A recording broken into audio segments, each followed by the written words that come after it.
इस वीडियो में हम बताने वाले हैं इकाई 7 के लघु उत्तरीय प्रश्न के बचे हुए प्रश्न। ठीक है, ये इतिहास सब्जेक्ट है। पहला से लेकर 3 तक बता चुके हैं। ये 4 क्वेश्चन है। भूमंडलीकरण में बहुराष्ट्रीय कंपनियों के योगदान भूमिका को स्पष्ट करें।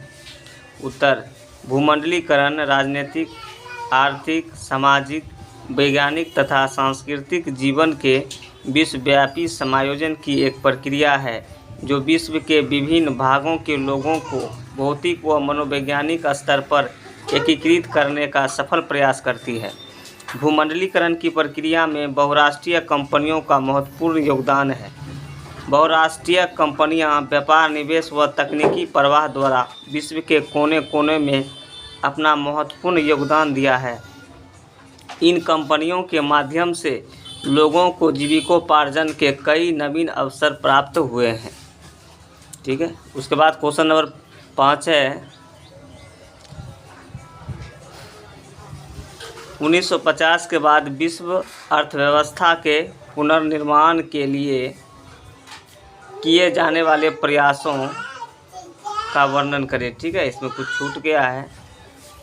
उत्तर है: द्वितीय विश्व युद्ध की समाप्ति के बाद उससे उत्पन्न समस्या को हल करने तथा व्यापक तबाही से निपटने के लिए पुनर्निर्माण का कार्य अंतर्राष्ट्रीय स्तर पर आरंभ हुआ। संयुक्त राष्ट्र संघ ने अपना यह सारा कार्य अपने विभिन्न अनुषंगी संस्थानों जैसे हो जाएगा यूनेस्को, विश्व स्वास्थ्य संगठन, अंतर्राष्ट्रीय श्रम संगठन, अंतर्राष्ट्रीय न्यायालय इत्यादि के माध्यम से करना आरंभ किया। अंतर्राष्ट्रीय वित्तीय सहयोग या स्थिरता के लिए अंतर्राष्ट्रीय मुद्रा कोष व विश्व बैंक की स्थापना की गई। इन संस्थाओं पर संयुक्त राज्य अमेरिका का प्रभाव कायम है और आज भी वह अपनी अंतर्राष्ट्रीय आर्थिक नीतियों और संबंधों को निर्धारित करने में इसका भरपूर इस्तेमाल करता है। ठीक है, क्वेश्चन नंबर 6 है अगला। भूमंडलीकरण के भारत पर प्रभावों को स्पष्ट करें। उत्तर है: भूमंडलीकरण के भारत पर व्यापक प्रभाव पड़ा है। 1991 ईस्वी की आर्थिक नीति की घोषणा के बाद भारत में पूंजी निवेश और व्यापार में काफ़ी इजाफा हुआ है। पूंजी निवेश के कारण देश में आर्थिक विकास की गति तीव्र हुई है। भूमंडलीकरण के कारण देश में सेवा क्षेत्र का काफ़ी तीव्र गति से विस्तार हुआ है, जिससे जीविकोपार्जन के कई नए क्षेत्र खुले हैं। सेवा क्षेत्र के अंतर्गत बैंकिंग, बीमा, संचार, व्यापार आदि क्षेत्र में भारत आज विश्व का अग्रणी देश है। आज भारतीय कंपनियां विश्व स्तर पर अपना दबदबा कायम कर रही है।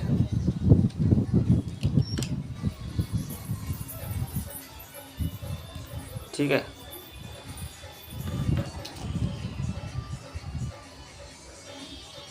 वैश्विक स्तर पर भारत के लिए रोजगार के नए नए अवसर खुले हैं।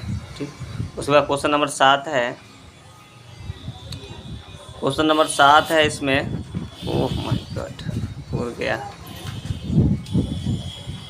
चलिए, ये हवा बहुत परेशान कर रहा है।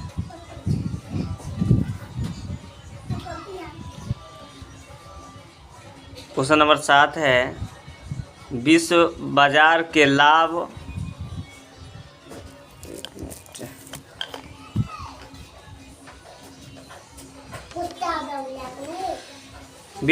लाभ हानि पर संक्षिप्त टिप्पणी लिखें। ठीक है, उत्तर है इसका: विश्व बाजार ने व्यापार और उद्योग को तीव्र गति से बढ़ाया। व्यापार और उद्योग के विकास ने पूंजीपति, मजदूर और मजबूत मध्यम वर्ग नामक 3 शक्तिशाली सामाजिक वर्ग को जन्म दिया। आधुनिक बैंकिंग व्यवस्था का उदय और विकास उसी के बाद हुआ। भारत जैसे औपनिवेशिक देश का सीमित मात्रा में ही सही। औद्योगिकीकरण और आधुनिकीकरण विश्व बाजार के आलोक में ही हुआ। औपनिवेशिक देशों में रेल मार्ग, सड़क, बंदरगाह, खनन, बागवानी जैसे संरचनात्मक क्षेत्र का विकास हुआ। कृषि उत्पादन के क्षेत्र में क्रांतिकारी परिवर्तन हुआ। विश्व बाजार ने नवीन तकनीक को जन्म दिया। इन तकनीकों में रेलवे, वाष्प इंजन, भाप का जहाज, टेलीग्राफ आदि महत्वपूर्ण रहा। इन तकनीकों ने विश्व बाजार और उसके लाभ को कई गुना बढ़ा दिया। विश्व बाजार ने एशिया और अफ्रीका में उपनिवेशवाद एवं साम्राज्यवाद के एक नए युग को जन्म दिया। साथ ही साथ भारत जैसे पुराने उपनिवेशों का शोषण और तीव्र हुआ। उपनिवेशों की अपनी आत्मनिर्भर व्यवस्था नष्ट हो गया। औपनिवेशिक देशों में विश्व बाजार ने विषमता, भुखमरी, गरीबी जैसे मानवीय संकट को जन्म दिया। अब हम देखने वाले हैं दीर्घ-उत्तरीय प्रश्न। दीर्घ-उत्तरीय प्रश्न है 1929 के आर्थिक संकट के कारण और परिणाम को स्पष्ट करें। ठीक है, तो इसका उत्तर है 1929 ईस्वी के आर्थिक संकट का बुनियादी कारण स्वयं इस अर्थव्यवस्था के स्वरूप में निहित था। प्रथम विश्व युद्ध के 4 वर्षों में, ठीक है, यूरोप को छोड़कर बाजार आधारित व्यवस्था का विस्तार होता चला गया। उसके लाभ बढ़ते चले गए। दूसरी ओर अधिकांश लोग गरीबी और अभाव में पिसते रहे। नवीन तकनीकी प्रगति तथा बढ़ते हुए मुनाफे के कारण उत्पादन में जो भारी वृद्धि हुई, उससे ऐसी स्थिति उत्पन्न हो गई कि जो कुछ उत्पादित किया जाता था उसे खरीद सकने वाले लोग बहुत कम थे। कृषि क्षेत्र में अति उत्पादन की समस्या बनी हुई थी। इससे कृषि उत्पादों की कीमतें कम हो गई थी। गिरती कीमतों से किसानों की आय घटी। अतः इस स्थिति से निकलने के लिए उन्होंने उत्पादन को और बढ़ाया, जिससे कीमतें और नीचे गिर गई। कृषि उत्पाद परी सरने लगी। अर्थशास्त्री काउलिफ ने अपनी पुस्तक द कॉमर्स ऑफ नेशन में लिखा है कि विश्व के सभी भागों में कृषि उत्पादन एवं खाद्यान्न के मूल्य की विकृति 1929 से 1932 ईस्वी के आर्थिक संकट के मूल कारण थे। ठीक है, उसके बाद ये आर्थिक संकट का मूल कारण हो गया। अब इसका परिणाम बता रहे हैं। 1920 ईस्वी के दशक के मध्य में बहुत सारे देश ने अमेरिका से कर्ज लेकर अपनी युद्ध से तबाह हो चुके अर्थव्यवस्था को नए सिरे से विकसित करने का प्रयास किया। जब स्थिति अच्छी थी तब तक अमेरिकी पूंजीपतियों ने यूरोप को कर्ज दिए, लेकिन अमेरिका की घरेलू स्थिति में संकट के कुछ संकेत मिलने के साथ ही वे लोग कर्ज मांगने लगे। इससे यूरोप के सभी देशों के समक्ष गहरा संकट आ खड़ा हुआ। इस परिस्थिति में यूरोप के कई बैंक डूब गए। महत्वपूर्ण देशों की मुद्राएं मूल्य गिर गई। अमेरिका में संकट के लक्षण देखते ही उसने संरक्षात्मक उपाय करने आरंभ किए। आयातित वस्तुओं पर उन्होंने 2 गुना शुल्क लगा दिया। साथ ही आयात की मात्रा भी सीमित किया। इस संकुचित आर्थिक राष्ट्रवाद ने विश्व व्यापार के बाजार आधारित अर्थव्यवस्था की कमर ही तोड़ दी। आर्थिक मंदी में अमेरिका के बाजारों में शुरू हुआ सट्टेबाजी की प्रवृत्ति भी निर्णायक रहा। ठीक है, तो इसका कारण हो गया। परिणाम थोड़ा और है। इस मंदी का बुरा प्रभाव अमेरिका को ही झेलना पड़ा। मंदी के कारण बैंकों ने लोगों को कर्ज देना बंद कर दिया और दिए हुए कर्ज की वसूली तेज कर दी। किसान अपनी उपज को बेच नहीं पाने के कारण तबाह हो गए। कर्ज की कमी से कारोबार ठप पड़ गया। बैंकों ने लोगों के सामानों, मकानों, कार, जरूरी चीज़ों को पूर्ति कर लिया।